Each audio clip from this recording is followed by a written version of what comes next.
despite provisioning coming down. Walk us through the factors which were at play. See, it is actually these are not comparable quarters.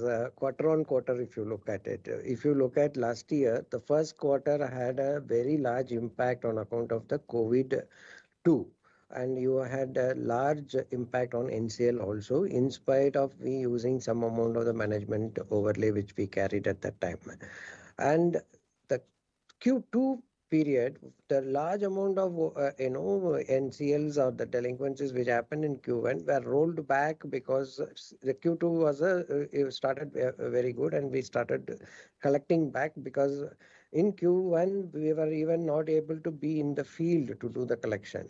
So Q2 we could collect back, and so the Q2 NCLs were at a very, very low level. It is at around 0.3% of averages. As normally, it should be in the range of around 0.8 to 1%. So the Q2 of last year is not a comparable number from an NCL perspective. And that is why today it is looking like the comparable PBT looks like it is a negative. Otherwise, if you look at an YTD on YTD, you will see that the numbers are, working out to be correct.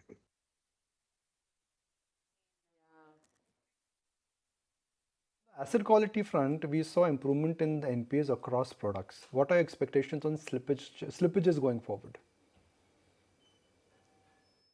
Yeah, the slippages will come down in Q3 and in Q4. The reasons for that is like Q2 in any quarter, in any year, even pre-COVID, used to be generally a poor quarter because of rainy seasons and vehicles not plying enough. Minings will be put to halt because of flooding, and then there will be very inauspicious months coming in, so that also puts a lot more economic activity, or in the sense of a consumption side of it being low. The Q3 being festival seasons, start of festival seasons and continuing throughout, will have a larger traction with regard to the earning potential of these customers who are applying vehicles more towards the consumption side of the economy. And Q4 again will be a better quarter because again the festivities continue, and also because it is the agricultural produce, the harvesting happens, and so there would be better load requirements, and so there will be a higher earning potential for these customers. And of course, in the Indian context, you will know that Q4 being the last quarter of the financial year, there will be push from every end to sort of reach targets, etc. So thereby there would be better performance. So basically, we are looking at much better improvements than what we saw in Q2 in the Q3 and Q4. Our only this thing is in the east side, because the mining sector has been closed down from an export angle, etc. There has been a little bit of lower traction, resulting in slightly higher delinquencies, and that until the mining opens up in full-fledged, it will continue to be that too. It is restricted to the heavy commercial vehicle which apply in the mining sector. But for it, I think we see a good traction across the country otherwise. So what's the outlook on CV cycle growth then? Because both LCVs as well as MCVs, two HCVs, just wanted to understand how the entire spectrum is shaping up. And are you really sensing an upcycle? What is the data suggesting?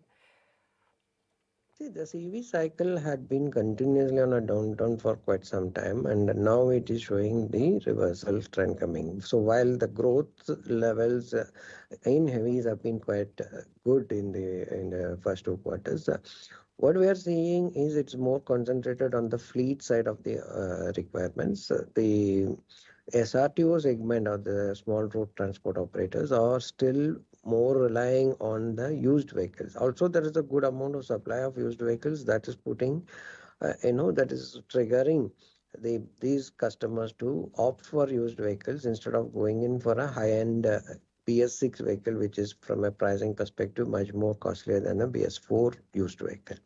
So this trend continues, and we need to see until, they get the confidence, which we expect to happen in Q3, Q4, that they will start buying new vehicles, looking at the demand uptick in the consumption side of the economy. Right. Your AUM growth guidance, just wanted to understand what is it that you're setting it at, and where does the key focus then lie going forward? The AUM guidance we have told will be in the range of around 15 to 20%. We are almost there already, but we need to also look at it as a year-end to year-end perspective.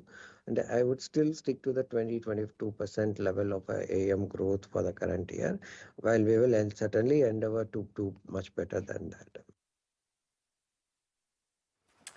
Given that your margins have contracted nearly 40 basis points sequentially, do you think that they will remain at these levels, or there could be an improvement in the coming quarters? What would be the outlook on your margins and even on your borrowing costs? See, I had already said in my earlier previous quarters, investor call, that the cost of funds on a year-on-year basis would move up by 50 basis points. Again, if you see on a year-on-year basis, that on a YTD H1 to H1, our cost of funds actually has not increased compared to last year. Actually, it's still lower than last year. But certainly Q3, Q4, you will see a larger impact of the higher cost of funds that is, coming up as we get the loans repriced in the new under the new interest regime. But still stick to the stance that on an year-on-year basis, I would have a cost of funds increase as compared to FY22. The FY23 cost of funds would be around 50 to 60 basis points, unless much more drastic interest hikes happen in the future. But I think as per current trends, we still stick to that. From a NIM perspective, we are repricing the floating rate books, which is our LAP and HL book, and we already repriced them over sort of a 3 tranches or 3 installments of around 40 basis points each. And you would have seen the impact of the first one, full impact of it in the current quarter. The second rise, which happened in September, you would not have seen the full impact. You'll see the full impact in this Q3. And the third rise, which is happening in November, you will see partially in Q3 and full impact in Q4. So progressively, we are doing it. We are doing it in a little staggered manner to make sure that the borrowers are not shocked into a large increase and as a one-time increase, but we are also looking at how the rate hikes happen and accordingly passing on the cost increase to them. The vehicle finance book, we are trying to increase the marginal yield because that's a fixed rate book. And finally, how have your disbursements shaped up this quarter? Give us an overview about the vehicle finance business as well as the recent foray into consumer and MSME lending. Will used vehicles continue to lead your AUM growth? The vehicle finance book has grown by around 61% this quarter, and on a year-on-year basis, 84%. But I think these numbers, again, as I said earlier, are a bit skewed because last year Q1 was not a quarter which you can call as an effective quarter at all. It was very, very low across all the products. So overall, if you look at it, we will still clock a good growth going by the trend as compared to last year, because effectively last year was like a 9-month year and this is like a 12-month year. And so that would be the case with any industry player in the segment. Coming to the new segments, yes, they are growing fast. We are cautiously growing. We are looking at them, and yes, they are good. They are having good traction, and we see good potential there. Not only to do the business by them of the what we call as the consumer and small enterprise loans and the small business loans, etc. We also look at them as customer acquisition models to sort of cross-sell and run them effectively, and that's what we will concentrate on in the next few quarters.